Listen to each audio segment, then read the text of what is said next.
Hello, I'm Jane Dutton in Doha with some of the stories we're covering on Al Jazeera. Iraq has been rocked by violence just 3 days before the country's general election. 3 polling stations in Baghdad have been bombed, killing and injuring scores of early voters. Mike Hanna is in the Iraqi capital.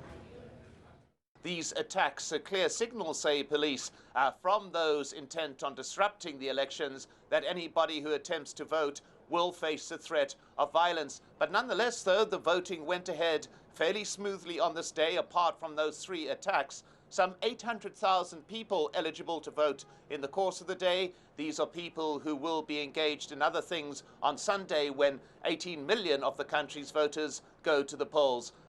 Chile's president says reconstruction after Saturday's earthquake will take at least 3 to 4 years. Michelle Bachelet also said the government would need to go to international lenders to help finance the rebuilding. The country is still being shaken by powerful aftershocks.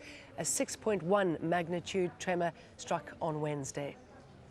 A self-confessed member of the gang which carried out a massacre of 57 people in the Philippine province of Maguindanao last year has told Al Jazeera that the man accused over the killing ordered him to murder a witness. The massacre is the worst case of political violence in Philippines history. An Egyptian court has accepted an appeal by a business tycoon sentenced to death for the murder of a Lebanese pop star. Hesham Talat Mustafa is also a prominent member of the ruling National Party. He was convicted for the murder of Suzanne Tamim last June. Talat will now go for a retrial before a criminal court. Raya Rage is in Cairo.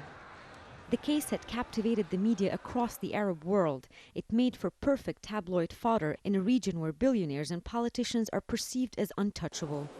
11 judges oversaw the appeal presented to the Cassation Court, which has the mandate to either uphold previous verdicts or throw them out, ordering a retrial based on procedural violations. And that's what the defendants' lawyers drove home in their summations, discrediting evidence, the testimony of police officers and forensic specialists. You can find the latest on all those stories and more at aljazeera.net/English. Goodbye.